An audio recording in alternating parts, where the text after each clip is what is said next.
हरे कृष्ण माताजी, दंड प्रणाम माताजी। हरे कृष्ण माताजी, दंड प्रणाम प्रणाम माताजी। हरे कृष्ण माताजी, दंड प्रणामाలు। हरे कृष्ण माताजी, दंडवत प्रणाम।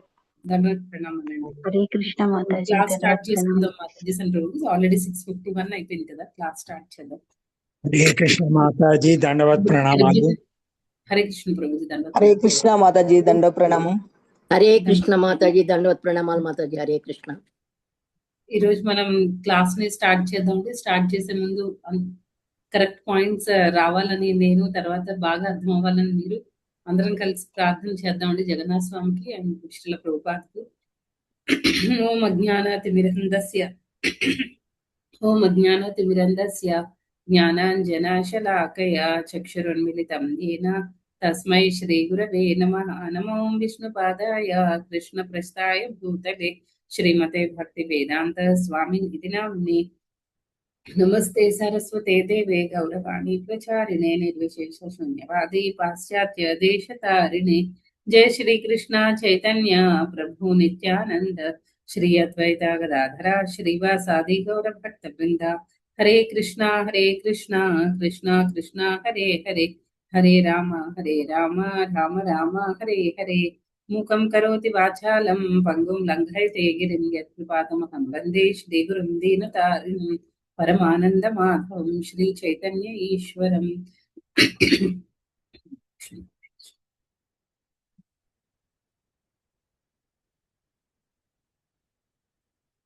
శ్రీ ప్రభుపాద కి జై, పదుకు పవన్ జగదాక్ స్వామి మహారాజ్ కి జై. ఈరోజు మనం 3వ అధ్యాయం 31, 32 శ్లోకాలు చూద్దామండి.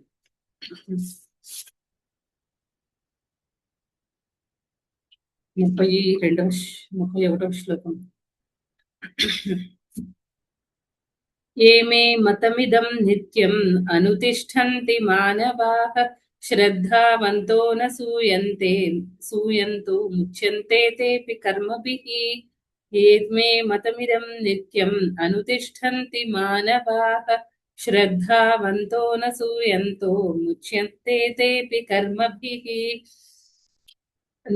నా ఆజ్ఞానుసారము తమ కర్మలను నిర్వహించుచు శ్రద్ధతో ఈ ఉపదేశమును అసూయారహితులై అనుసరించువారు కామ్యకర్మ బంధముల నుండి విడిపడగలరు. 32వ శ్లోకం. ఏత్వే తదభ్యసూయంతో నానుతిష్ఠంతి మే మతం సర్వజ్ఞాన విమూఢాంస్తాన్ విద్ధి నష్టాన చేతసః. ఏత్వే తదభ్యసూయంతో నానుతిష్ఠంతి మే మతం సర్వజ్ఞాన విమూఢాంస్తాన్ విద్ధి నష్టాన చేతసః. కానీ అసూయతో ఈ ఉపదేశములను మన్నింపక అనుసరింపని వారలు జ్ఞానరహితులుగాను మూఢులుగాను పూర్ణత్వమును పొందు యత్నములో నాశము నొందిన వారిగాను భావింపబడుదురు. ఈరోజు ఈ 2 శ్లోకాలు కృష్ణ ఇచ్చిన ఇన్స్ట్రక్షన్స్ ఫాలో అయితే మనకి ఎలా ఉంటుంది, ఫాలో అవ్వకపోతే ఎలా ఉంటుంది అనే దాని గురించి ఈ రోజు ఈ 2 శ్లోకాల్లో చూస్తున్నామండి. అయితే ఇక్కడ ఫస్ట్ భగవంతుడు ఏం చెప్తుంది, భాష్యం కూడా ఒకసారి చూద్దాము. శ్రీకృష్ణ భగవానుని ఆదేశము వేద జ్ఞానపు సారమై ఉన్నందున ఎటువంటి మినహాయింపు లేకుండా నిత్య సత్యమై ఉన్నది. వేదములు నిత్యమైనట్టు కృష్ణ భక్తి భావన అందలి ఈ సత్యము కూడా నిత్యమై ఉన్నది. కనుక శ్రీకృష్ణ భగవానుని ఎడ అసూయారహితులై ప్రతి ఒక్కరూ ఈ ఆదేశం నందు శ్రద్ధను కలిగి ఉండవలను. శ్రీకృష్ణుని యందు శ్రద్ధాభక్తులు లేకున్నను భగవద్గీతపై వ్యాఖ్యానములు వ్రాయు తత్వవేత్తలు పెక్కులు కలరు. అట్టి వారు ఏనాడును కామ్యకర్మ బంధము నుండి ముక్తిని పొందజాలరు. కానీ భగవానుని నిత్య ఆజ్ఞలపై సంపూర్ణ శ్రద్ధను కలిగి ఉన్న సామాన్య వ్యక్తి అట్టి ఆజ్ఞలను పాటింప సమర్థుడు కాకపోయినను కర్మ బంధము నుండి ముక్తిని పొందగలడు. భగవద్ ఆజ్ఞలన్నింటినీ అనుసరించుట కృష్ణ భక్తి భావన యందలి ఆరంభ స్థితిలో సాధ్యం కాకపోవచ్చును. కానీ ఆ నియమము నేడ ద్వేషమును చూపక అపజయము నిరాశల చెంత వీడి మనుజుడు శ్రద్ధతో కర్మను అనుసరించినచో నిక్కముగా కృష్ణ భక్తి భావన స్థితి ఉద్ధరింపబడును. కానీ అసూయతో ఈ ఉపదేశములను భాష్యం కృష్ణ భక్తి భావనను పొందకపోవుట అందరి దోషము ఇచ్చట స్పష్టముగా తెలుపబడినది. అత్యున్నత అధికారి ఆజ్ఞడ అవిధేయతకు శిక్ష తప్పనిసరి అయినట్లు దేవదేవుడైన శ్రీకృష్ణుని ఆజ్ఞడ అవిధేయతకు కూడా శిక్ష తప్పనిసరిగా లభించును. అట్టి అవిధేయుడు ఆమ్, ఎంతటి గొప్పవాడైనను తన రిక్త హృదయం కారణంగా తనను గూర్చి మరియు పరబ్రహ్మ పరమాత్మ భగవాను గూర్చి జ్ఞానరహితుడై ఉండదు. కావున అతడు జీవన పూర్ణత్వమును పొందుటకు అవకాశమే ఉండదు. ఈ 2 శ్లోకాల్లో కృష్ణ ఇచ్చిన ఆ ఇన్స్ట్రక్షన్స్ ని మన ఆదేశాలని పాటించడం వల్ల మనకి ఎలా ఉంటుంది, పాటించకపోవడం వల్ల మనకి జరిగే నష్టం ఏంటి, ఆ 2 వాటి గురించి కృష్ణుడు ఈ శ్లోకాల్లో చాలా క్లియర్ గా చెప్పారనమాట. అయితే కృష్ణుడి ఆజ్ఞలను పాటిస్తే మనం ఈ కర్మ బంధనాల్లో చిక్కుకోకుండా ఉంటాము అని చెప్తున్నారు. కర్మ బంధనాల్లో చిక్కుకోవడం అంటే ఏంటి? మన ఈ జన్మ మృత్యు సైకిల్లో అంటే మనం చేసిన కర్మల ఫలితాల్ని తర్వాత అది ఏదైనా కావచ్చు. మంచి రిజల్ట్ అయినా లేకపోతే పాపమైన పుణ్యమైన ఏదైనా సరే మనం అనుభవిస్తూ ఉండాలన్నమాట. అదే మనం ముందు శ్లోకాల్లో నేర్చుకున్నాం కదా, భగవంతుడు ఎప్పుడైతే మనం కర్మల్ని మన గురించి కాకుండా, అంటే మన గురించి అంటే ఓన్లీ మన గురించి అని కాదు, మన బాడీకి సంబంధించిన వాటిని అంటే మన దేహాన్ని తృప్తిపరచుకోవడానికి కాకుండా, మన ఇంద్రియాలను తృప్తిపరచుకోవడానికి కాకుండా, మనం ఎప్పుడైతే కర్మలు భగవంతుడి కోసం చేస్తూ ఉంటామో అప్పుడు ఏమవుతుందంటే కర్మ బంధనాల్లో చిక్కుకోము అని మనం ముందు శ్లోకాల్లో చూసాం. ఏ కర్మ అయితే కృష్ణ సంబంధమైన కర్మలు చేస్తామో వాటి వల్ల మనకి పాపము పుణ్యము అనేది ఉండదు. ఏ కర్మలైతే మన కృష్ణుడి కోసం కాకుండా, భగవంతుడి ప్రీత్యర్థం కాకుండా మన తృప్తి కోసం మనం చేస్తూ ఉంటామో అలాంటి కర్మల వల్ల ఏమవుతుంది, మనకి ఈ బంధనాల్లో చిక్కుకుంటూ ఉండిపోతాం అనమాట. అంటే ఏంటి, మనలో భగవంతుడు సేవ చేసినప్పుడు జనరల్ గా ఏమవుతుందంటే ఏ కర్మైనా భగవంతుడి కోసం చేసినప్పుడు మనలో ఉన్న ఆ 6 రకాలైన అనర్థాలన్నీ కూడా పోతాయి అన్నమాట. 6 రకాలైన అనర్థాలు ఏంటంటే కామక్రోధ లోభ మోహ మద మాత్సర్యాలు. ఇవన్నీ కూడా ఏంటంటే ఇప్పుడు ఎవరికైనా బాగా కోపం ఉందనుకోండి, జనరల్ గా మనకి కోపం అనేది ఎందుకు వస్తుంది, మనకేవో కోరికలు ఉంటాయి. ఆ కోరికలు కొన్నిసార్లు తీరకపోవడం వల్ల ఏమవుతుందంటే అది మనకి ఎవరో ఒకళ్ళ మీద ఇంకా అది మనకి తీరలేదు కాబట్టి మనం ఎవరో ఒకళ్ళ మీద చూపిస్తూ ఉంటాం అన్నమాట కోపం. అలా ఏంటంటే అన్నిటికీ అంటే మనకి ఉన్న ఈ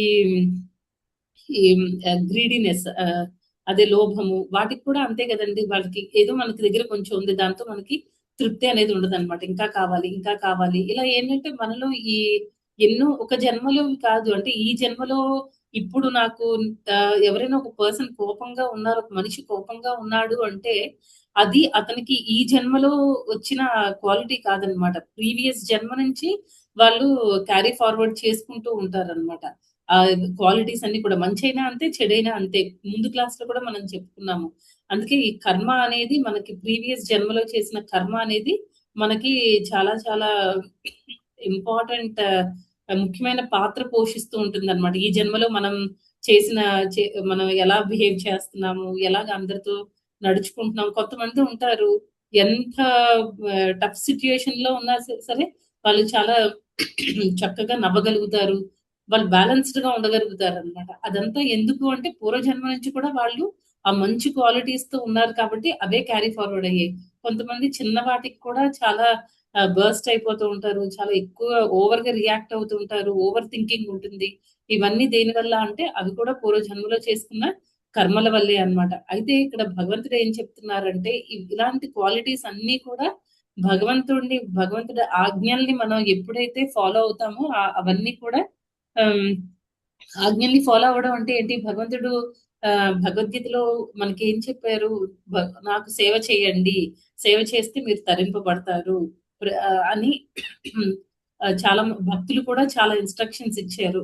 మనం ఎలా ఉన్నా పర్వాలేదు కానీ ఒక్కటి మాత్రం మనం అంటే ఈ శ్లోకాల్లో చెప్పిన దాన్ని బట్టి భగవంతుడు ఇక్కడ ఒక పాయింట్ బాగా స్ట్రెస్ చేస్తున్నారు. అది ఏంటి అంటే మనలో ఎన్ని నెగటివ్ క్వాలిటీస్ ఉన్నా భగవంతుడు మనల్ని యాక్సెప్ట్ చేస్తారు, కానీ ఒక్క క్వాలిటీ మాత్రం మనలో ఉండకూడదు. అదేంటి అంటే భగవంతుడి పట్ల, ఆయన భక్తుల పట్ల మనకి ఆ ద్వేషం అనేది ఉండకూడదు. దానికి బదులు మనకి ఏమి ఉండాలండి, భగవంతుడి పట్ల ఫెయిత్ అనేది ఉండాలన్నమాట, విశ్వాసం అనేది ఉండాలి. భగవంతుడి పట్ల నమ్మకం అనేది ఉండాలి. ఆయన ఇచ్చిన ఇన్స్ట్రక్షన్స్ ని పాటించాలి. ఆయన ఇన్స్ట్రక్షన్స్ అంటే ఏంటండి, ఆయన ఇచ్చిన శాస్త్రాలు అన్నమాట. భగవద్గీత, భాగవతం లాంటి శాస్త్రాల పట్ల మనకి చాలా నమ్మకం అనేది ఉండాలన్నమాట. భగవంతుడి పట్ల, ఆయన ఇచ్చిన శాస్త్రాన్ని పట్ల, ఆయన భక్తుల పట్ల మనకి నమ్మకం అనేది ఉంటే చాలు. ఒకవేళ మనకి ఆహ్, నమ్మకం ద్వేషం మాత్రం అస్సలు ఉండకూడదు. ద్వేషం ఉంటే ఏమవుతుందంటే మనం ఈ ఈ అనర్థాల నుంచి బయటపడలేము. తర్వాత కర్మ బంధనాల్లో చిక్కుకొని ఉండిపోతాం అని చెప్తున్నారనమాట. అయితే భగవంతుడి ఆహ్, ఆహ్, ఆహ్, భగవంతుడు చెప్పిన మాటలు, ఇన్‌స్ట్రక్షన్స్ అని మనం నియమాలు అవన్నీ చెప్పుకుంటున్నాం. అంటే ఏంటి ఆ 4 రెగ్యులేటివ్ ప్రిన్సిపల్స్ ఉన్నాయి కదండీ! ఆ 4 రెగ్యులేటివ్ ప్రిన్సిపల్స్ ఫాలో అవుతూ 4 నియమాలు ఫాలో అవుతూ మనం ఇంకా భగవంతుడు శాస్త్రాల్లో ఇచ్చిన వాటిని మనం యాజ్ ఇట్ ఈస్‌గా ఫాలో అవ్వాలన్నమాట. ఆహ్, అంటే ఇప్పుడు కొన్ని సార్లు మనం ఏంటంటే కొంతమంది అంత స్ట్రిక్ట్‌గా ఫాలో అవ్వలేకపోవచ్చు. అయితే ఇక్కడ ప్రభుపాదులు వారు ఏం చెప్తున్నారంటే, మనం చేయలేకపోయినా పర్వాలేదు. కొంతమంది ఉంటారు భక్తి చేయలేరు. వాళ్ళకంత ఇంట్రెస్ట్ ఉండదు. కానీ ఏంటంటే వేరే వాళ్ళని భక్తి చేసే వాళ్ళని అంటే భక్తులని ప్లస్ భగవంతుడిని ద్వేషించకుండా ఉండాలన్నమాట. అట్‌లీస్ట్ అదైనా మనం స్ట్రిక్ట్‌గా ఫాలో అవ్వాలి. ఈ ఈ శ్లోకాలో కృష్ణ ఏం చెప్తున్నారంటే ఆయన ఇన్‌స్ట్రక్షన్స్ ని ఫాలో అవ్వమని చెప్తున్నారు. ఆయన మీద నమ్మకం ఉంచమని చెప్తున్నారు. విశ్వాసం కలిగి ఉండాలి అని చెప్తున్నారు. ప్రభుపాదులు వారు అంటే ఆచార్యులు ఎప్పుడూ చాలా దయ కలిగి ఉంటారు కదండీ! వాళ్ళేం చెప్తున్నారు, మీకు నమ్మకం లేక విశ్వాసం అనేది ఎక్కువ లేకపోయినా పర్వాలేదు. కానీ ద్వేషించడం మాత్రం ద్వేషించకండి. ఎందుకంటే అది ఒక జన్మలో కాదు, ఎన్నో జన్మల్లో మనల్ని భగవంతుడి నుంచి దూరం చేస్తుందన్నమాట. ఇప్పుడు వాటర్ నుంచి ఎలా అయితే చేప నీళ్ళ నుంచి ఎలాగైతే సెపరేట్ అయిపోతే ఎంత దానికి కష్టం అవుతుందంటే, అలాగే అలాంటి కష్టమే మనకు కూడా అవుతుంది. కాకపోతే ఏంటంటే మనకి మనం రియలైజ్ చేసుకోలేమన్నమాట. మనం మనకి అర్థం అర్థం చేసుకునే అర్థం చేసుకోలేనంత దిగజారిపోతాం మనం. భగవంతుడి నుంచి మనం దూరం అయిపోయాము. మనం మళ్ళీ భగవంతుడికి దగ్గరవ్వాలి. అది మళ్ళీ ఎవరైనా మంచి భక్తుల సాంగత్యం దొరికినప్పుడే మళ్ళీ మనం ట్రాక్‌లోకి రాగలుగుతాం అన్నమాట. మళ్ళీ భగవంతుడి దగ్గరికి వెళ్ళగలుగుతాం. లేకపోతే చాలా చాలా ఏమంటారు చాలా ఆహ్, సఫర్ అవ్వాల్సొస్తుందన్నమాట. మనం చాలా బాధలు పడాల్సొస్తుంది. అందుకే ఏంటంటే మనకి భగవంతుడు భక్తి చేసుకోవడానికి కావలసిన ఫ్రీడమ్ ఇచ్చారు. ఆ స్వేచ్ఛ అనేది ఇచ్చారన్నమాట. ఎలా అయినా చెయ్యి. ఎంత మనం ఎంత కొంచెం చేసినా పర్వాలేదు. భక్తి కొంచెం చేసినా పర్వాలేదు కానీ కంప్లీట్ విశ్వాసంతో ఆయన పట్ల, ఆయన భక్తుల పట్ల కంప్లీట్‌గా విశ్వాసం ఉండి కొంచెం చేసినా పర్వాలేదు. మనం ఎక్కువ ఎక్కువ చేసేయక్కర్లేదు. ఒకవేళ చేయలేకపోయినా దానికి కూడా భగవంతుడు చెప్తున్నారు. 12థ్ చాప్టర్‌లో కూడా మనం నేర్చుకున్నాం కదండీ! ఆహ్, భగవంతుడికి భక్తి చేయాలి, ప్యూర్ డివోషన్ చేయాలి. అది చేయలేకపోతే అట్‌లీస్ట్ మన 4 రెగ్యులేటివ్ ప్రిన్సిపల్స్ ఫాలో అవ్వాలి. అది అవ్వలేకపోతే అట్‌లీస్ట్ ఎవరైతే చేస్తున్నారో వాళ్ళకి సపోర్ట్ ఉండాలి. ఏదో ఒక రకంగా మనం భగవంతుడితో కనెక్ట్ అయ్యి ఉండాలన్నమాట. చాలు. ఈ రోజు కాకపోతే కొన్ని తర్వాతైనా మనకి శుద్ధ భక్తి అనేది వస్తుంది. భగవంతుడి దగ్గరికి మనం చేరుకోగలుగుతాం అన్నమాట. నెక్స్ట్ ఇంకా ఈ భగవంతుడు ఈ రూల్స్, రెగ్యులేషన్స్ అవన్నీ ఎందుకు పెట్టారు? ఎందుకు అంత కష్టపడి మనం భగవంతుడి దగ్గరికి వెళ్ళాలా? అన్నీ సింపుల్ చేసేయొచ్చు కదా! అనంటే ఎగైన్ అది కూడా మన మీదే డిపెండ్ అయ్యి ఉంటుందన్నమాట. ఇప్పుడు మనకి హ్మ్. చాలా సార్లు మనం చూస్తూ ఉంటాం కదా! ట్రాఫిక్‌లో వెళ్ళేటప్పుడు కొన్ని రూల్స్, రెగ్యులేషన్స్ ఉంటాయి. రెడ్ లైట్ పడినప్పుడు ఆగాలి. గ్రీన్ పడినప్పుడు వెళ్ళాలి. తర్వాత యెల్లో అయినప్పుడు స్లో అవ్వాలి. ఇలాంటి రూల్స్ కొన్ని పెట్టారు. గవర్నమెంట్ పెట్టారన్నమాట. గవర్నమెంట్ పెట్టినప్పుడు ఎవరైతే దాన్ని ఆ రూల్స్ అన్నిటిని ఫాలో అవుతారో ఆహ్, అంటే సింపుల్ హార్టెడ్‌తో ఉండాలన్నమాట. గవర్నమెంట్ రూల్ పెట్టింది. అది నేను ఫాలో అయితే నాకు మంచిది. నేను సేఫ్టీగా రోజు ఆఫీస్‌కెళ్తాను, మళ్ళీ ఇంటికెళ్తాను. లేకపోతే నేను ఎక్కడికైనా వెళ్ళాలంటే అక్కడికి వెళ్లి మళ్ళీ ఇంటికి క్షేమంగా చేరుకోగలుగుతాను. అనే ఒక విశ్వాసం అనేది మనకి ఉండాలన్నమాట రూల్ మీద. ఇప్పుడు రెడ్ లైట్ పడినప్పుడు ఎవ్వరు ఆగకుండా వెళ్ళిపోతున్నారనుకోండి. అటునుంచి వస్తారు, ఇటునుంచి వస్తారు. జంక్షన్స్ దగ్గర అప్పుడేమవుతుంది గుద్దుకొని యాక్సిడెంట్‌లవి అవుతాయి గదా! అంటే ఏంటి రూల్స్ అండ్ రెగ్యులేషన్స్ పెట్టింది మన మంచి కోసం, మన సేఫ్టీ అండ్ సెక్యూరిటీ కోసం. అది చెప్తున్నారు. తర్వాత ఈ భగవంతుడు అయితే ఈ భక్తి చేయడం వల్ల మనకి వచ్చే లాభాలు ఏంటి అనంటే ఎప్పుడు కూడా డివోటీస్‌ని అబ్జర్వ్ చేస్తే మనకు అర్థమవుతుంది. ఎలాంటి సిట్యుయేషన్‌లో అయినా సరే చాలా పీస్ ఆఫ్ మైండ్‌తో చాలా హ్యాపీగా ఉంటారనమాట. ఇప్పుడు యుధిష్ఠిర మహారాజు గురించి మనం చెప్పుకుంటే వాళ్ళు ఆ వనవాసం టైంలో మిగిలిన పాండవులందరూ కూడా ఎప్పుడెప్పుడు మళ్ళీ వెళ్తాము అనే దాంతో ఉంటే యుధిష్ఠిర మహారాజు ఆ అడవుల్లో కూడా చాలా చాలా హ్యాపీగా ఉన్నారనమాట.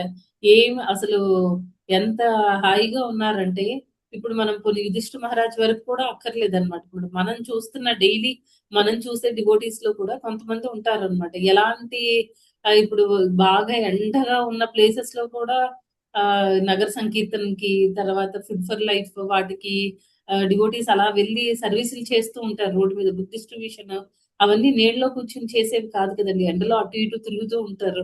మనకి ఎంత బాడీకి డిస్కంఫర్ట్‌గా ఉంటుంది. అయినా సరే వాళ్ళు వదలకుండా అంటే అవన్నీ భగవంతుడి సేవ అనే దానికి వచ్చినప్పుడు మన కంఫర్ట్ అవన్నీ చూసుకోరనమాట. కంఫర్ట్స్ చూసుకోకుండా భగవంతుడు మనకి ఎండగా ఉందా ఓకే. భగవంతుడు సర్వీస్ చేయాలి.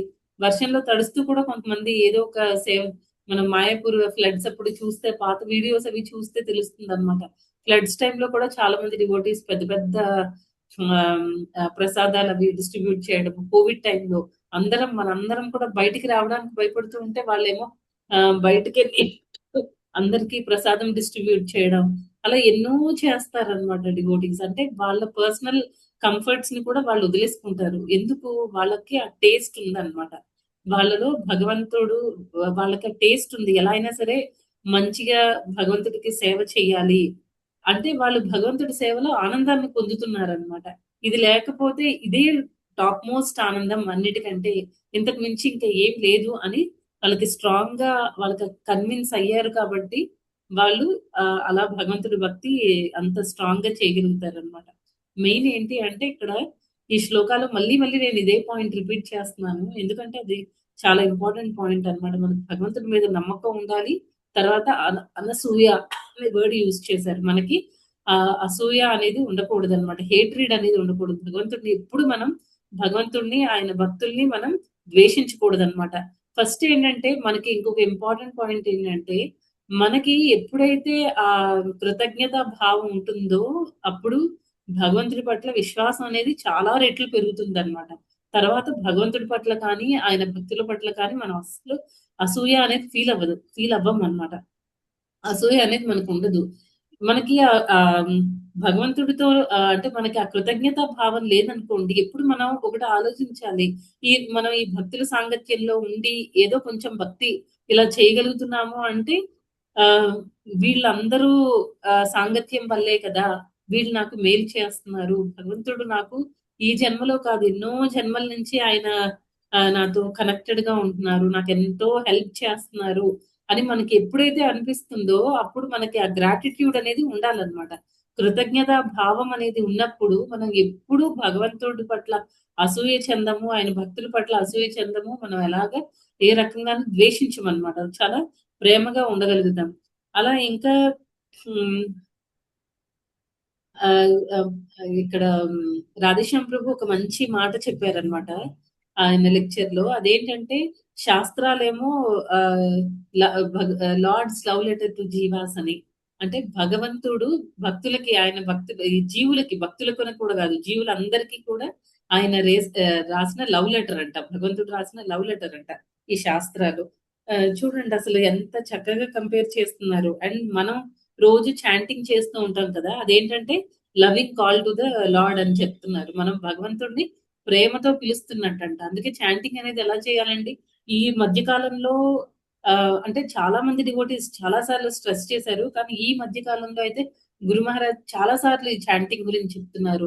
Chant properly. అంటే ఇంతకు ముందు మనం ఉన్నది వేరు. అంటే స్టార్టింగ్ డేస్‌లో ఇప్పుడు చిన్న పిల్లలు ఫస్ట్ ఏబీసీడీలే నేర్చుకుంటారు. ఆ తర్వాత వాళ్ళు ఒక 1 ఇయరో, 2 ఇయర్సో అయిపోయిన తర్వాత కూడా నేను ఏబీసీడీలే నేర్చుకుంటాను. నాకిదే బావుంది. నాకిది కంఫర్ట్‌గా ఉన్నాయి ఏబీసీడీలు. నేను పదాలవి నేర్చుకోను. అంటే అలా కరెక్ట్ కాదు కదండీ! గ్రోత్ అనేది ఉండదు కదా! అలాగే ఏంటంటే ఇక్కడ ఏం చెప్తున్నారంటే గురు మహారాజ్ పదే పదే స్ట్రెస్ చేస్తున్నారు. చాంటింగ్ ప్రాపర్‌గా చేయండి. ఒక్క గురు మహారాజే కాదు చాలా మంది దగ్గర నుంచి ఎక్కువ సార్లు వింటున్నామనమాట. చాంటింగ్ ప్రాపర్‌గా చేయండి. ఫోకస్డ్‌గా చేయండి. చే చేసేటప్పుడు వినండి. మనకేంటంటే ఆ భావంతో చేయండి. మనం భగవంతుడికి ఎక్కువ కనెక్ట్ అయ్యేటట్టు చాంటింగ్ చేయండి అని ఈ మధ్య కాలంలో చాలా చాలా ఎక్కువ సార్లు గురు మహారాజ్ దీనిపైన ఎక్కువ ఫోకస్ చేస్తున్నారనమాట. ఎందుకంటే అది మనం భగవంతుడిని ప్రేమగా పిలవడం అనమాట. అండ్ శాస్త్రాలనేవి భగవంతుడు మనకి రాసిన జీవులందరికీ రాసిన లవ్ లెటర్ అంట. అంటే మనల్ని ఉద్ధరించడానికి. తర్వాత ప్రభుపాద్ లాంటి ఆచార్యులు ఏం చేశారంటే ఎంతో కష్టపడి వాటన్నిటిని కూడా మనకి సాంస్క్రిట్ లాంటి లాంగ్వేజెస్ అందరికీ రావు కాబట్టి మన ఓన్ భాషలో మనం ఏ భాషలో అయితే మాట్లాడుతున్నాం మన మాతృభాషలో వాటన్నిటిని అనువదించి మనం ఈరోజు ఇలా డిస్కస్ చేసుకోవడానికి ఈ ఆచార్యులు తర్వాత సీనియర్ డివోటీస్ మనకి చాలా హెల్ప్ చేశారనమాట. తర్వాత ఇంకా భగవంతుడు ఎలాంటి క్వాలిఫికేషన్ కూడా చూడరు. ఇందాక చెప్పుకున్నాం కదా మనం కొంచెం చేసినా చాలు భగవంతుడు చాలా ఆ కొంచెమైనా ఎలా చేయాలండి మనస్ఫూర్తిగా. ఇంకా మళ్ళీ డౌట్ ఉండకూడదు. నేను ఈ రోజు ఈ చాంటింగ్ చేస్తున్నాను కృష్ణ వింటాడో లేదో, నిజంగా నేను రోజు చేసే సర్వీసులన్నీ కృష్ణ తీసుకుంటున్నాడో లేదో, అవన్నీ యాక్సెప్ట్ చేస్తున్నాడో లేదో, అలాంటి డౌట్స్ అనేవి మనకి ఎప్పుడు ఉండకూడదు అనమాట. ఒక్కసారి మనం కృష్ణ అని అంటే చాలు భగవంతుడు వెంటనే అక్కడ ప్రెజెంట్ అవుతాడు. కాకపోతే మన ప్రెజెన్స్ ఆఫ్ మైండ్ అనేది అక్కడ ఉండాలి. మనం కూడా మన మైండ్ అక్కడ పెట్టుకుని ఉండాలన్నమాట. ఏదో మామూలుగా చెయ్యాలి కదా అని చెప్పి చాంటింగ్ చేసేస్తూ ఉంటే ఏమవుతుందంటే కృష్ణుడు ఎంతసేపు వెయిట్ చేస్తాడు.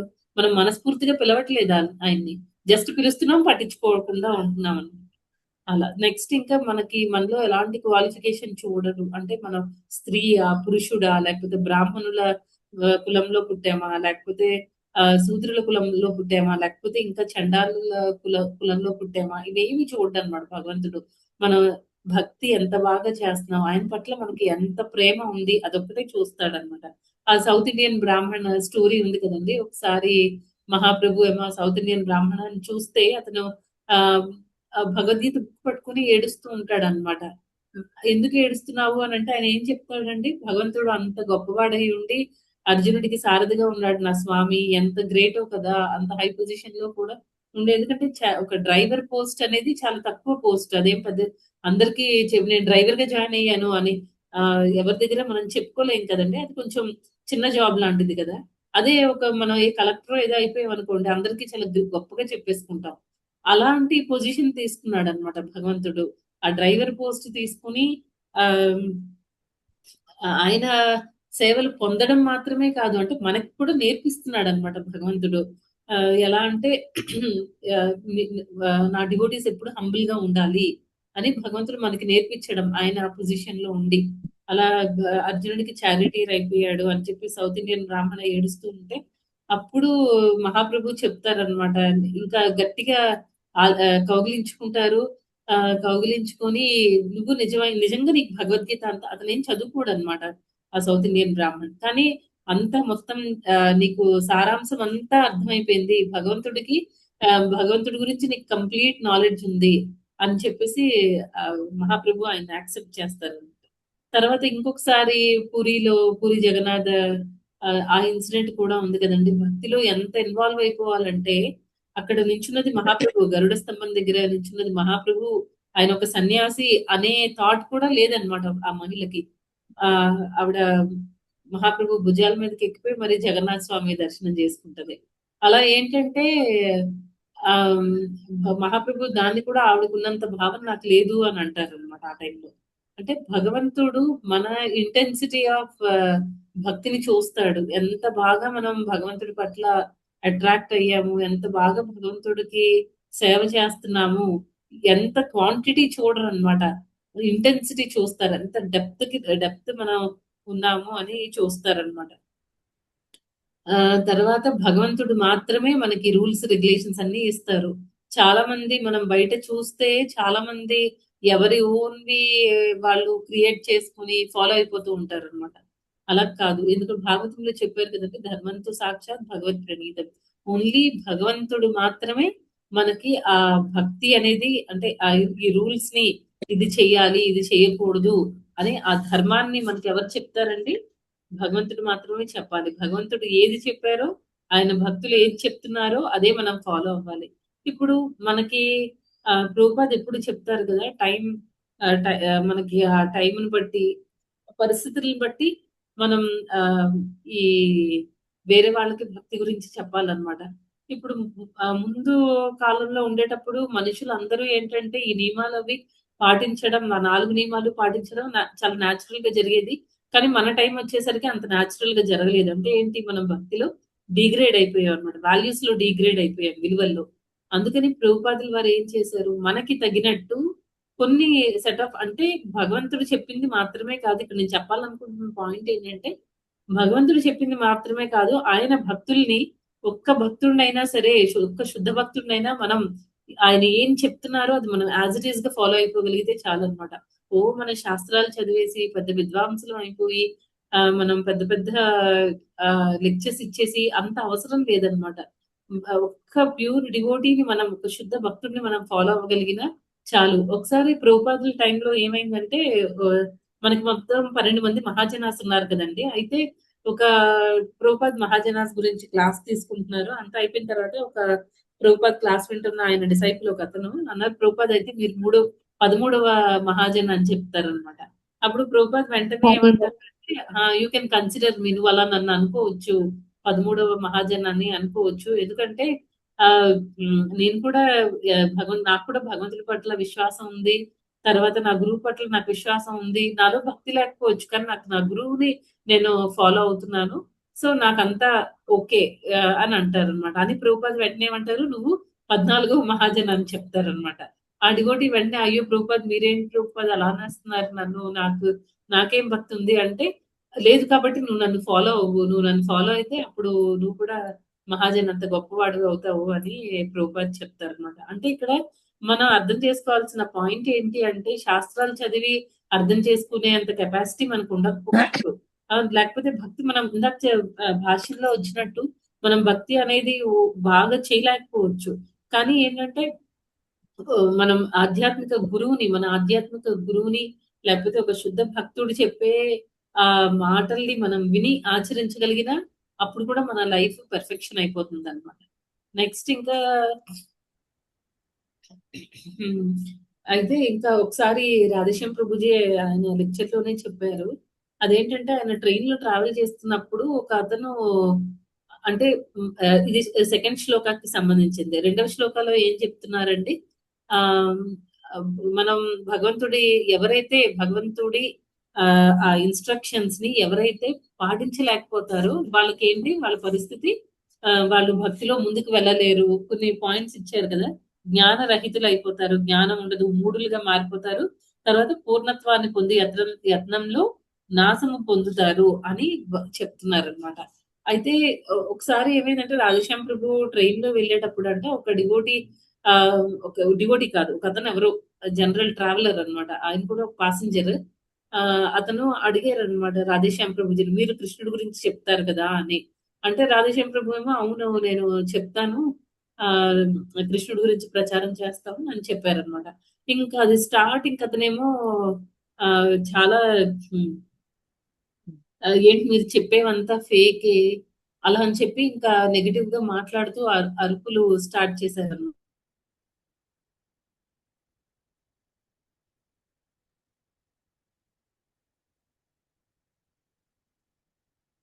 అదే కురుక్షేత్ర యుద్ధం జరిగేటప్పుడు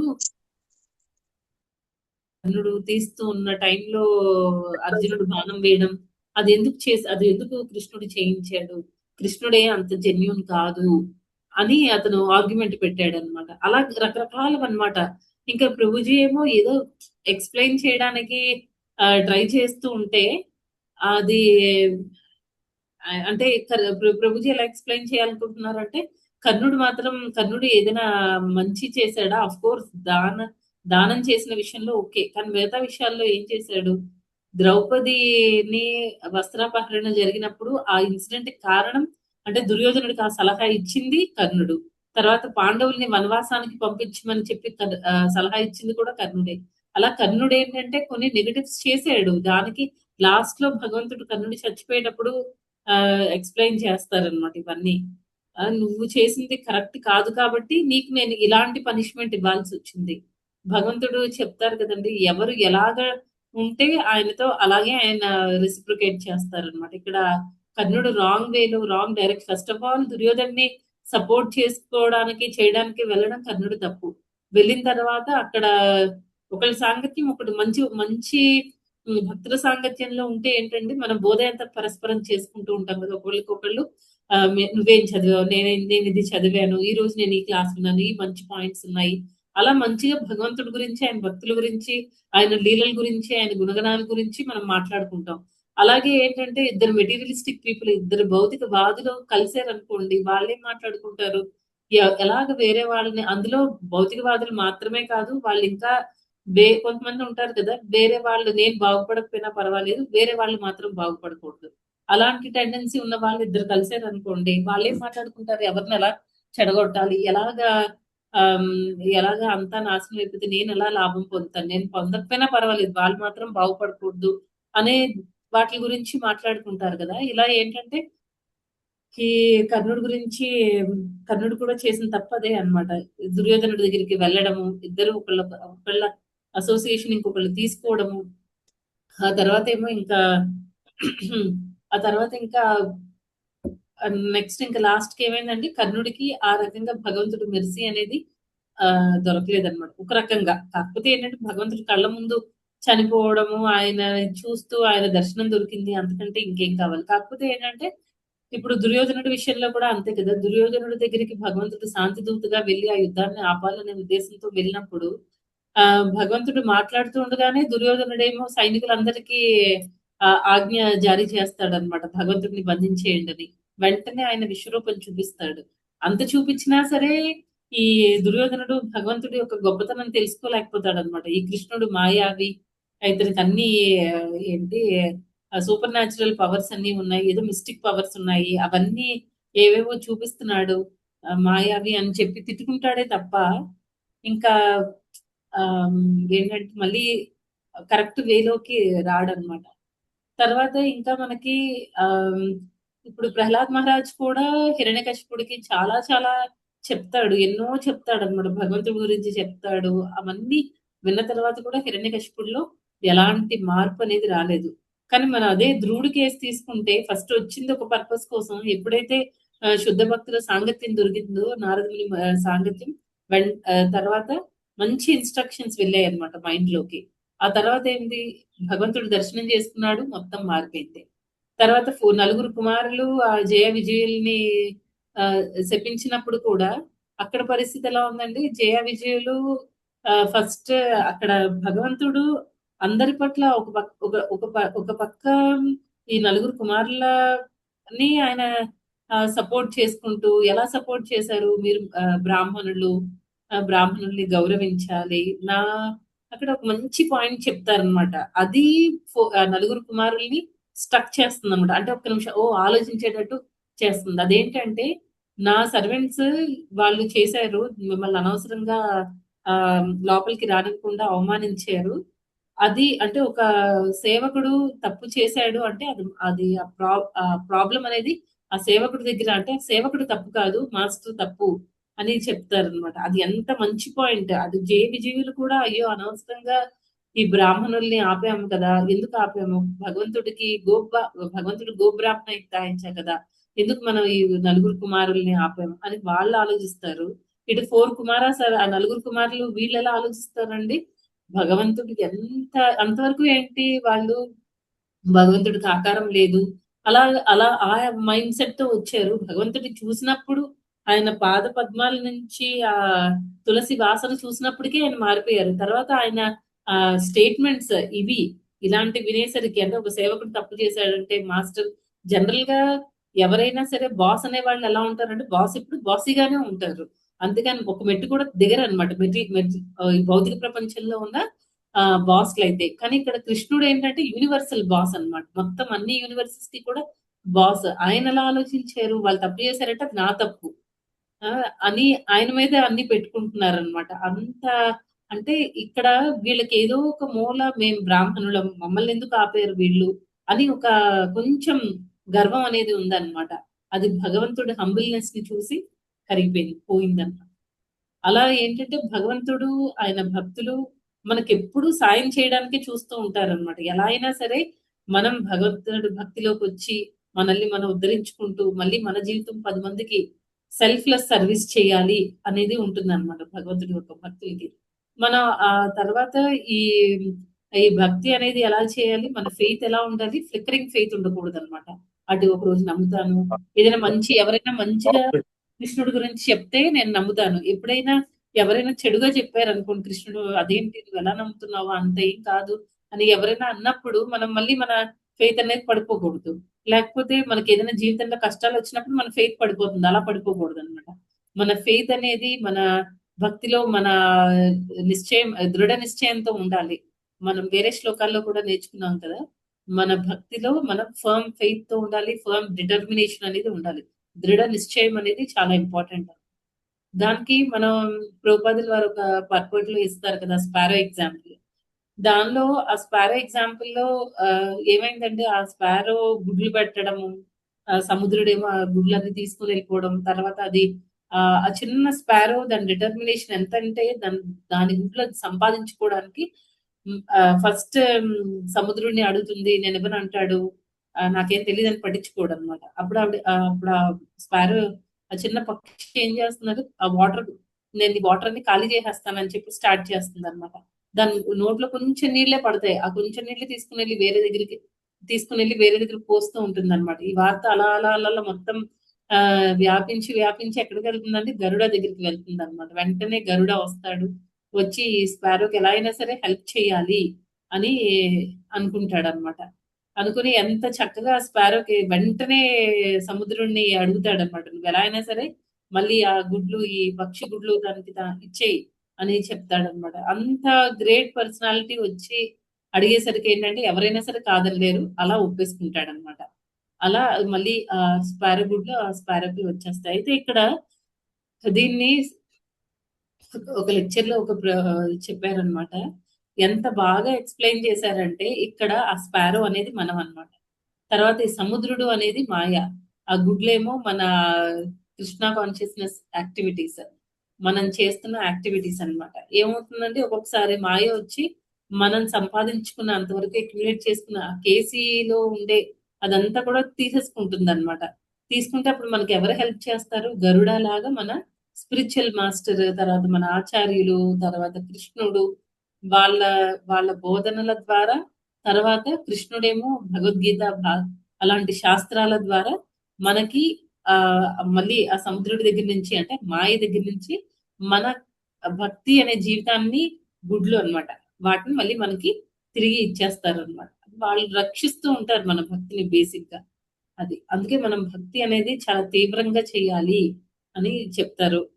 ఫస్ట్ స్టార్టింగ్ స్టేజ్ లో మనం ఎలా చెప్తామంటే కొంచెం కొంచెంగా చేసినా పర్వాలేదు, కానీ ఆ కొంచెమైనా ఎలా ఉండాలి, తీవ్రంగా ఉండాలన్నమాట. ఎక్కువ చేసేసి దానిలో లోతు లేకపోతే కష్టం కదా. ఇప్పుడు చెట్లైనా అంతే కదండి. ఇప్పుడు ఒకసారి మనం ఒక చిన్న స్టోరీ చెప్పుకుని ఈరోజు ఈ క్లాస్ ఇక్కడ కాపేద్దాం. అదేంటంటే, ఒకసారి ఇద్దరు నైబర్స్ ఉంటారు అనమాట, పక్క పక్క ఇళ్ళ వాళ్ళు. ఇద్దరు మొక్కలు ఒకేసారి వేస్తారనమాట. ఒకళ్ళు ఏం చేస్తారంటే ఆ మొక్కకి నీళ్లు పోస్తూ ఉంటారు, ఇంకొకళ్ళు ఏం చేస్తారు అప్పుడప్పుడు పోస్తూ ఉంటారు అనమాట. ఈ ఎక్కువ నీళ్లు పోసిన వాళ్ళ మొక్క చాలా పొడుగ్గా పెరుగుతుంది, చాలా చూడడానికి చాలా బాగా పెరుగుతుంది అనమాట. ఈ తక్కువ నీళ్లు పోసే వాళ్ళ మొక్క ఏంటంటే కొంచెం ఆ అంత ఆరోగ్యంగా ఉన్నట్టు కనిపించదు అనమాట. మొక్కలన్నీ కొంచెం, ఆకులన్నీ కొంచెం నీరసంగా పెరుగుతున్నట్టు కనిపిస్తూ ఉంటుంది. ఒకసారి ఏమవుతుందంటే పెద్ద గాలి వర్షం అన్ని వస్తాయి. వచ్చినప్పుడు ఏమవుతుందంటే ఈ పెద్దగా ఏపుగా పెరిగిన మొక్క పడిపోతుంది, కానీ ఈ చిన్న మొక్క బలం లేకుండా ఉన్నట్టు కనిపిస్తుంది కదా, అదేమో చక్కగా నిలబడి ఉంటుంది అనమాట. అప్పుడు ఈ మొక్క, ఎవరి మొక్క అయితే పడిపోయిందో అతనేమో ఈ వేరే పక్కన ఇంటి ఆయన్ని అడుగుతాడు, ఎలా, నా మొక్క పెద్దది చాలా ఆరోగ్యంగా ఉన్నట్టుంది, మీ మొక్క చాలా బలహీనంగా చిన్నగా ఉంది, మీది ఎలా నిలబడింది అని అంటే, చూడడానికి అది బలహీనంగా ఉంది కానీ నేను ఎక్కువ దానికి నరిష్మెంట్ ఇవ్వట్లేదు, అంటే నేను ఎక్కువ దానికి అన్ని మీలాగా వాటర్ పోసి పోసి అలా చేయట్లేదు. దానివల్ల ఏమైందంటే అది గ్రౌండ్ లో ఉండే వాటర్ ని తీసుకోవాలి. ఇప్పుడు వాటర్ పోయకపోతే ఏమవుతుంది, మొక్కలు గ్రౌండ్ లో ఉండే వాటర్ ని, భూమిలో ఉండే వాటర్ ని తీసుకుంటాయి. దానివల్ల ఏమవుతుంది, అవి వాటర్ ని ఎలా తీసుకుంటాయి, రూట్స్ ద్వారా తీసుకుంటాయి, ఆ వేళ్ల ద్వారా తీసుకుంటాయి. కాబట్టి ఆ వేళ్లు ఇంకా ఇంకా లోపలికి ప్రయత్నిస్తుంటాయి. కూడా ఏంటంటే మనం షో ఆఫ్ ఇవ్వాల్సిన అవసరం లేదు, కానీ మన రూట్స్, మన భక్తి రూట్స్ అనేది డీప్ గా ఉండేటట్టు చూసుకోవాలండి. అదండి ఈరోజు శ్లోక. 31, 32 ఎవరికైనా ఏమైనా ప్రశ్నలు ఉంటే అడగండి మాతాజీ. బయట వాళ్ళపైనా హా, హరే కృష్ణ మాతాజీ, మీరు చెప్పినట్లుగా భక్తిలో ఎంత దృఢ నిశ్చయం ఉండాలి. మీరు చెప్పినట్టుగా మొక్క గనుక ఎలా అది కష్టపడే ప్రవృత్తిని కలిగి ఉంది. ఆ మొక్కకేమో పెద్ద మొక్కకి కష్టపడే ప్రవృత్తి లేదు. అసలు చాలా అద్భుతంగా వివరించారు మాతాజీ తేడా అనేది. చాలా బాగుంది మాతాజీ. హరే కృష్ణ. హరే కృష్ణ మాతాజీ. అంత ప్రభుపాద గారి దయ మహారాజ్ దయ. హరే కృష్ణ మాతాజీ. అడప శ్రీదేవి ఎగ్జాంపుల్స్ మాతాజీ. చాలా బాగున్నాయి మాతాజీ. అది మహారాజు వారి భుజాల మీదకి ఎక్కి ఆవిడ చూస్తుంటే మహారాజు ఆయన ఉద్దేశం చూడండి ఎంత చక్కగా అన్నారు. నాకన్నా ఆవిడ భక్తురాలేమో అనేసి అని చైతన్య మహాప్రభులు అంటుంటే నిజంగా అలా ఉండాలి, చేసి చూపిస్తున్నారు మనకి. అసలు ఎంత బాగున్నాయి మాతాజీ. నేను ఫస్ట్ టైం విన్నా ఈ ఎగ్జాంపుల్ మాత్రం. చాలా బాగుంది మాతాజీ. ఇది మనం పూరి గుడిలోకి వెళ్ళినప్పుడు ఆ మహాప్రభు ఆ వేలు ముద్ర కూడా అక్కడ ఉంటుందండి, వెనకాల గోడ మీద గరుడ స్తంభం వెనకాల. మేము చాలా ఇది మాతాజీ వెళ్ళి ఇస్కాన్లోకి రాకముందు వెళ్ళాము. చాలా బాగుంది మాతాజీ. ఈసారి అన్ని చూడాలి మాతాజీ అట్లాంటివి.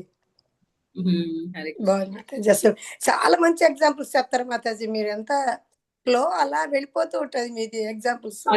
అది అన్ని నేను ఎక్కువ రాధేశ్యామ్ ప్రభు లెక్చర్స్ వింటూ ఉంటాను మాతాజీ. ప్రభుజీ రాధేశ్యామ్ ప్రభు, అమరేంద్ర ప్రభు వాళ్ళ లెక్చర్స్ చాలా బాగుంటాయి. మంచి మంచి ఎగ్జాంపుల్స్ ఇస్తారు. అన్ని ఇంగ్లీష్ లో ఉంటాయి మాతాజీ. వాళ్ళవి మాకేమో అర్థం కావవి. తెలుగులో ఉంటే బాగుంటుంది, చాలా బాగుంటాయి. అప్పుడప్పుడు అమరేంద్ర ప్రభుజీ వింటుంటాను కానీ అంటే సింపుల్ ఇంగ్లీష్ వర్డ్సే వాడతారు. బట్ మాకు అది తెలుగు మీడియం వేస్తే కష్టం అవుతుంది. వింటూ అలా వినగా వినగా అలవాటు అయిపోతాయి మాతాజీ. ఏమో అది మీరు అన్నట్లు అలాగే వినాలేమో మాతాజీ. నాకు హిందీ ప్రాబ్లం మాతాజీ. అంతగా అంటే అర్థం అవుతుంది కానీ ఓ ఫిలాసఫీ మాట్లాడేస్తే అర్థం కాదు. బట్ స్టిల్ మనం కొంచెం కొంచెంగా వింటూ ఉంటే అలవాటు అయిపోతుంది అనమాట. అది కూడా కొత్త వర్డ్స్ కూడా నేర్చుకోవచ్చు. ఏమో మనకి నేర్పించి గురు మహారాజ్ మనల్ని అలాంటి సర్వీస్ లో కూడా వాడతారేమో. నిజమే మాతాజీ, నిజంగా చాలా బాగుంది మాతాజీ. అడప శ్రీదేవి మాతాజీ, మీరు లాస్ట్ టైం అడిగారు. హరే కృష్ణ మాతాజీ. ధన్యవాదాలు మాతాజీ. లాస్ట్ టైం మీరు అడిగారు కదా ఆత్మ గురించి, అదే పరమాత్మ గురించి.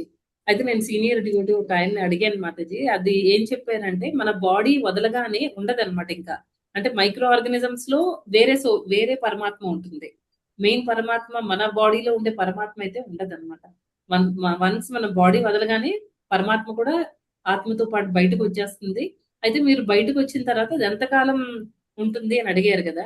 ఆత్మతో పరమాత్మ ఎంతకాలం ఉంటుంది అని. అదేంటంటే మళ్ళీ మనం ఈ సటిల్ బాడీ, ఈ సూక్ష్మ శరీరాన్ని పూర్తిగా డిజాల్వ్ అయిపోయేంత వరకు, అంటే ఆత్మ డిజాల్వ్ అయిపోయింది అని అంటే దాని అర్థం ఏంటి, మనం స్పిరిచువల్ వరల్డ్ కి వెళ్ళిపోతున్నట్టు కదా.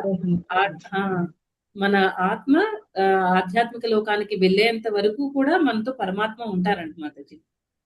అంటే ఆయన రెస్పాన్సిబుల్ గా తీసుకుంటారనమాట, ఈ ఆత్మని నా లోకానికి నేను తీసుకుని వెళ్ళాలి అని. సూక్ష్మ దేహంలో కూడా పరమాత్మ ఉంటారు, కానీ మెయిన్ పరమాత్మ ఉండరు అని అంటున్నారు కదా. కాదు పరమాత్మ అది. ఆ కంటెక్స్ట్ నేను ఎందుకు చెప్తున్నానంటే, ఇప్పుడు చచ్చిపోయిన తర్వాత మాతాజీ మన దేహం అనేది జనరల్ గా మైక్రో ఆర్గానిజమ్స్ అవన్నీ ఉంటాయి కదా, బ్యాక్టీరియా, వీటికి ఆహారం. వాటిలో ఉండే పరమాత్మ ప్రతి దానిలో కూడా, ఇప్పుడు మైక్రో ఆర్గానిజమ్స్ కూడా ఒక ఆత్మ కింద కదా మాతాజీ. వాటిలో కూడా పరమాత్మ ఉంటుంది. అంటే డెడ్ బాడీ, మన బాడీలో ఎన్నో ఆత్మలు పరమాత్మలు ఉంటాయి బేసిక్ గా, అంతే కదా మాతాజీ. అంటే మన బాడీకి సంబంధించిన పరమాత్మ ఉంటారు కదా. అలా కాకుండా మళ్ళీ త్రూఅవుట్ అవర్ బాడీ మనలో ఎన్నో చిన్న చిన్న ఆర్గానిజమ్స్ అన్ని ఉంటాయి. వాటన్నిటిలో కూడా పరమాత్మలు ఉంటారు అనమాట. ఆత్మలు పరమాత్మలు చాలా ఉంటాయి. మన బాడీ చచ్చిపోయినప్పుడు, అంటే ఈ దేహం చచ్చిపోయినప్పుడు మనకి సంబంధించిన పరమాత్మ బయటకు వెళ్ళిపోతారు మన ఆత్మతో పాటు. వెళ్ళిపోయిన తర్వాత ఇంకా సటిల్ బాడీతో ఎప్పుడు, సూక్ష్మ శరీరంతో ఎప్పుడు ఉంటారనమాట పరమాత్మ. ఎంతవరకు అని అంటే మనకి ఆ ఫాల్స్ ఇగో, ఆ నెగిటివ్ అన్ని, అంటే సటిల్ బాడీ డిజాల్వ్ అయిపోయేంత వరకు కూడా ఆయన ఉంటాడు ఆ సూక్ష్మ శరీరంతోనే. మాతాజీ చిన్న సందేహం మాతాజీ. ఇప్పుడు ఇక్కడి నుంచి వెళ్ళిన తర్వాత ఒక యాతన శరీరం అనేది, అంటే రకరకాల ఆత్మలు ఉంటాయి కదా మాతాజీ. ఈ సూక్ష్మ శరీరంతో ఎన్నో తప్పులు ఒప్పులు చేస్తుంటాము. అప్పుడు యాతన శరీరం ఇచ్చినప్పుడు ఆ సూక్ష్మ శరీరం కూడా ఉంటుంది కదా మాతాజీ అందులో. యాతన శరీరం అవును మాతాజీ ఉంటుంది. యాతన శరీరంలో మన ఆత్మ కూడా ఉంటుంది కదా మాతాజీ. మన ఆత్మ అవును మాతాజీ. ఆత్మ అంటే Yes. గ్రాస్ బాడీ ఒకటే ఉండదు. యాతన శరీరంలో ఏంటంటే మనకి చిన్న సైజ్ బాడీ వస్తుంది కదా! మనకి తర్వాత ఆ బాధలు అవన్నీ వాళ్ళిచ్చే పనిష్మెంట్లు అవన్నీ మనం పొందడానికి కావాల్సినట్టు శరీరం వస్తుంది. ప్లస్ ఈ సూక్ష్మ శరీరం, ఆత్మ, పరమాత్మ వీళ్ళందరూ కూడా ఉంటారు. పరమాత్మ కూడా ఉంటారా పరమాత్మ మాతాజీ ఎందుకు అప్పుడు? ఉంటారు అంటే పరమాత్మ ఆ. కూడా ఉంటారు మాతాజీ. ఓ. ఎందుకు ఉంటారు పరమాత్మ అంటే మనం చేసే ప్రతి పని కూడా విట్నెస్ చేస్తూ ఉంటారన్నమాట. ఇప్పుడు మనల్ని కొన్ని రోజులు హెల్‌కి అదే నరకానికి పంపించారు. అక్కడేవో మనం కొన్ని ప్రాబ్లమ్స్ అన్ని ఫేస్ చేసాం. ఇప్పుడు అంటారు కదండీ! ఎప్పుడు కూడా భగవంతుడు ఒక్క క్షణం కూడా మనల్ని వదిలేసి ఉండడన్నమాట. మన ఆలోచనలు మనకి తెలియక ముందే మనం ఏం ఆలోచిస్తున్నాం అనేది కొన్నిసార్లు మనకు కూడా తెలీదన్నమాట. కానీ Yes, భగవంతుడికి మాతాజీ. తెలిసిపోతూ ఉంటాయి. దానికి ఏంటి అంటే భగవంతుడు మనం ఎప్పుడు మనతోనే ఉండి మనం చేసే ప్రతి కర్మని కూడా ఆయన విట్నెస్ చేస్తూ ఉంటారన్నమాట. సాక్ష్యం అన్నమాట ఆయన మనం చేసే కర్మలకి. అందుకే కంటిన్యూయస్ గా మనం తిరిగి మళ్ళీ ఆధ్యాత్మిక లోకానికి వెళ్ళేంత వరకు భగవంతుడు మనతో ఉంటారు. అది ప్రభుజీ ఇచ్చిన explanation. Hare Krishna Thank you, Mataji. Mataji. అంటే మనం ఈ మధ్యలో ఎన్ని జన్మలు తీసుకున్నా కూడా చివరికి అన్నీ ఆయన భగవంతుని చూసుకుంటారు. చేరేదాకా మనతో ఉంటారు. అంతే అంతే మాతాజీ. మన ఈ భౌతిక ప్రపంచంలో తిరుగుతున్న నాళ్ళు పై లోకాలకు వెళ్తాం, కిందకి వెళ్తూ ఉంటాం. ఇలా ఎన్నో రకాల దేహాలు తీసుకుంటూ ఉంటాం. ఈ ప్రాసెస్ మొత్తంలో కూడా భగవంతుడు మనతోనే ఉంటారు. పరమాత్మ రూపం. మాతాజీ హరే కృష్ణ మాతాజీ. మాతాజీ ఇట్లా డెవిల్స్, పిచాసెస్ అట్లా ఉంటాయి కదా మాతాజీ, వాళ్ళల్లో కూడా ఉంటారా మాతాజీ? అందరిలో కూడా మాతాజీ. చెట్లు, చీమలు, చిన్న చిన్న అందరిలో కూడా ఉంటారు భగవంతుడు. ఆయన అన్ని ఏంటి అంటే మనకి పిశాచాల్లాగా ఉంటారు కదా అయినా సరే ఉంటారు మాతాజీ. ఎందుకంటే అది కూడా పిశాచం అంటే ఏంటి? అది సటిల్ బాడీ, సూక్ష్మ శరీరం. వాళ్ళ గ్రాస్ బాడీ లేనట్టు. అయితే భగవంతుడు ఎందుకు ఉంటారు? ఎప్పుడు ఇందాక మనం చెప్పుకున్నాం కదండి ఏంటి ఆ సటిల్ బాడీ డిజాల్వ్ అయ్యేంత వరకు ఉంటారు అని. అది మనకి సూక్ష్మ ఇప్పుడు ఎవరైనా పిశాచాల వాళ్ళలో ఉన్నారనుకోండి, వాళ్ళు ఏం చేస్తారు? ఎన్నో తప్పుడు పనులు అవి చేస్తేనే కదా వాళ్ళకి మళ్ళీ ఆ పిశాచ శరీరం అది వచ్చింది. మళ్ళీ వాళ్ళకి ఏమో ఎప్పుడైనా వాళ్ళకి మంచి భక్తుల సాంగత్యమో లేకపోతే ఎవరైనా ఏదైనా భగవద్గీత మంచి శుద్ధ భక్తులు పిశాచాలు ఉన్న ప్లేస్ కి ఇప్పుడు చూడండి, ప్రభుపాద్ ఎగ్జాంపుల్. ఆయన చాంటింగ్ చేశారు ఆ హాంటెడ్ ప్యాలెస్ లో. ఏమైంది? ఆ పిశాచాలకి మళ్ళీ మంచి వాళ్ళకి లిబరేషన్ అనేది దొరికింది అనమాట. అలా ఏంటంటే ఎప్పుడైతే వాళ్ళకి అదంతా ఫస్ట్ చేయాలి కదండి. చేసి నెక్స్ట్ మళ్ళీ వాళ్ళ డెస్టినేషన్ ఏంటి, నెక్స్ట్ ఇంకా జన్మ ఏంటి అనేది భగవంతుడు డిసైడ్ చేస్తారు. సో మాతాజీ ఇప్పుడు భగవద్గీతలో కూడా మనకి నేను అణువణువులో కూడా వ్యాపించి ఉంటాను పరమాత్మ కంటే, ఇంకా అదే అర్థం కదా మాతాజీ. ప్రతి అణువులో కూడా నేను పరమాత్మగా ఉంటానని చెప్పారంటే, సో ఏ శరీరమైనా కానీ అది కుళ్ళి కృషించిపోయి అది మొత్తం వెళ్ళిపోయేదాకా ఆయన ఉంటారు ఆ పరమాత్మ. అంతేగా మాతాజీ? అంతే అంతే మాతాజీ. థ్యాంక్ యూ మాతాజీ. హరే కృష్ణ మాతాజీ. ఇప్పుడు మన ఈ భౌతిక ప్రపంచంలో 84 లక్షల జీవరాశులు ఉన్నాయి అని అన్నారు కదా. ఈ 84 లక్షల జీవరాశులు కేవలం ఈ భూమి మీద వరకేనా, లేకపోతే మన స్వర్గలోకం, చంద్రలోకం అవి ఉన్నాయి కదా, అక్కడ మళ్ళీ వేరే జీవరాశులు అక్కడ కౌంటింగ్ వేరుగా ఉంటుంది? మెటీరియల్ వరల్డ్ అంటే మొత్తం అంతా ప్యాక్ లాగా అనమాట. పై లోకాలు, కింద లోకాలు, భూలోకం అంతా కలిపి మెటీరియల్ వరల్డ్. అంతట్లో కలిపి 84 lakhs స్పీషీస్ ఉంటాయి. 84 lakhs అనేది పైన స్వర్గలోకంలో ఉండేవాళ్ళు అందరూ వస్తారా? అందరూ వస్తారు మాతాజీ. దేవతలు కూడా నా మాతాజీ ఈ లిస్ట్ లో? వాళ్ళు కూడా ఒక టైప్ ఆఫ్ లివింగ్ ఎంటిటీసే మాతాజీ. వాళ్ళు కూడా ఒక టైప్ ఆఫ్ స్పీషీసే. 14 లోకాలు కూడా భౌతిక జగత్తే కాబట్టి 14 లోకాల్లో ఉండే జీవుల్లో, జీవరాశుల్లో, అణువుల్లో ఇంట్లో కూడా పరమాత్మ ఉంటారు. అంతే ఇంక్లూడింగ్ బ్రహ్మతో కలిపి. అంతే అంతే. బ్రహ్మలోకంలో ఉన్న బ్రహ్మదేవుడితో కలిపి అందరూ 84 లక్షల జీవరాశుల్లో వీళ్ళు కూడా కౌంటింగ్ వస్తారు. సూర్యలోకంలో ఉన్న వాళ్ళు, చంద్రలోకంలో ఉండేవాళ్ళు, స్వర్గలోకంలో ఉండేవాళ్ళు, యక్షలోకం, గంధర్వ, ఓకే వీళ్ళందరూ వస్తారు. మాతాజీ తర్వాత ఉండే వైకుంఠ లోకాలు ఉంటాయి, తర్వాత గోలోక బృందం అన్నట్లు డైరెక్ట్ గా భగవంతుడే కనిపిస్తుంటారు. అంతేగా మాతాజీ? అంతే మాతాజీ. అక్కడ వేరు మళ్ళీ. ఎందుకంటే అక్కడికి వెళ్ళిన తర్వాత మనకు కూడా అక్కడ సూటబుల్ బాడీ వస్తుంది. అంటే ఈ శరీరంతో మనం వెళ్ళలేదు కదా. జీవుల దేహంలో పరమాత్మ కళ్ళ ముందు కనపడుతూనే ఉంటారు. అంతేగా మాతాజీ? భగవద్గీతలో చెప్పారు కదా మాతాజీ, ఆత్మ నాశనము లేనిది, శత్రువు ఛేదించజాలదు, అగ్ని దహించజాలదు, వాయువు ఆర్పేయబడునని. అంటే శరీరం నశించిన ఆత్మ నెక్స్ట్ జన్మకి పాస్ ఆన్ అవుతుందని కదా మాతాజీ. అవును, అంతే మాతాజీ. మన ఆత్మ ఎప్పుడూ ఉంటుంది. మన ఆత్మలోనే ఆత్మ ఈ సూక్ష్మ శరీరంలో మనం చేసిన కర్మలు, అంటే మనకి రకరకాల మైండ్ సెట్లు ఉంటాయి కదా. కొంతమంది మంచిగా, చెడ్డగా, తర్వాత ఇందాక మనం చెప్పుకున్నట్టు రకరకాల క్వాలిటీస్ ఉంటాయి. కొంతమంది ఎంత ఓర్పుగా ఉంటారు, కొంతమందికి అసలు ఓర్పే ఉండదు. ఇవన్నీ ఏంటంటే ఈ సూక్ష్మ శరీరం క్యారీ చేస్తూ ఉంటుంది అనమాట. అప్పుడు మళ్ళీ వేరే వేరే స్థూల శరీరంలోకి ఈ సూక్ష్మ శరీరం ఆత్మతో పాటు ట్రావెల్ చేసి వేరే బాడీ ఆక్యుపై చేస్తుంది అలాగా. అంటే మనం ఒక రికార్డింగ్ డివైస్ అనుకోవచ్చు ఆత్మని. Recording device. అవును మాతాజీ, డివైస్ కాదు కానీ ఓకే. అందుకే సంచిత పాప కర్మలు మనకి దాన్ని క్యారీ చేసుకొని మనకి పోయిన జన్మలో చేసిన కర్మలకి ఈ జన్మలకి మనకు చూపిస్తుంది కదా మాతాజీ. అవును అవును మాతాజీ. థ్యాంక్ యూ మాతాజీ, దండవత్ ప్రణామం. హరే కృష్ణ మాతాజీ. ఈరోజు మనం ధన్యవాదాలు మాతాజీ, చాలా బాగా. అంటే నేను కూడా వెయిట్ చేస్తున్నాను ఏమని వస్తుందా ఆన్సర్ అని. మీరు ఎప్పుడు వస్తారా అని చూసాను, ఈ రోజు వచ్చారు బయటకు. థ్యాంక్స్ మాతాజీ. ఇంకా ఏంటంటే ఇలాంటి క్వశ్చన్స్ అడుగుతూ ఉంటే ఆలోచించడానికి మనకి ఎక్కువ అవకాశం ఉంటుంది మాతాజీ. తర్వాత ఇంకా ఇంకా నేర్చుకోవచ్చు.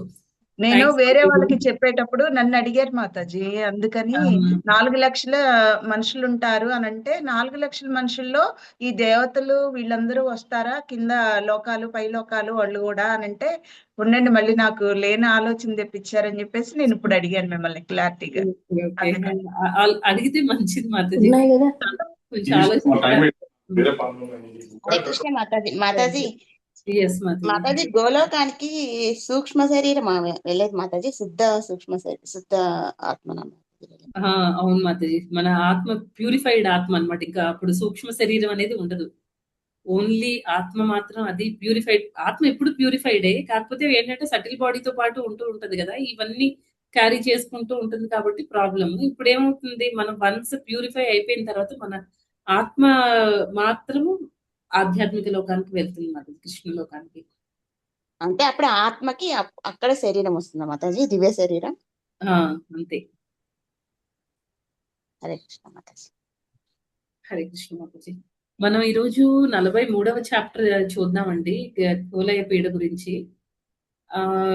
మాతాజీ ఇప్పుడు అందరి దగ్గర కృష్ణ బుక్స్ ఉన్నాయండి? ఉన్నాయి. అయితే ఒక్కొక్కళ్ళు ఒక పారాగ్రాఫ్ లాగా చదవండి, నేను పేర్లు చదువుతాను మాతాజీ. జస్ట్ ఇందులో ఏంటంటే మనకి పాస్ట్ టైం కంటే ఒకరితో ఒకళ్ళు మాట్లాడుకునే ఆ కాన్వర్సేషన్స్ బాగుంటాయి మాతాజీ, అందుకే చదువుదాము. రికార్డింగ్ ఇక్కడ క్లాస్ రికార్డింగ్. అది పేజీ నెంబర్ చెప్పరా? 43వ చాప్టర్ మాతాజీ. 43.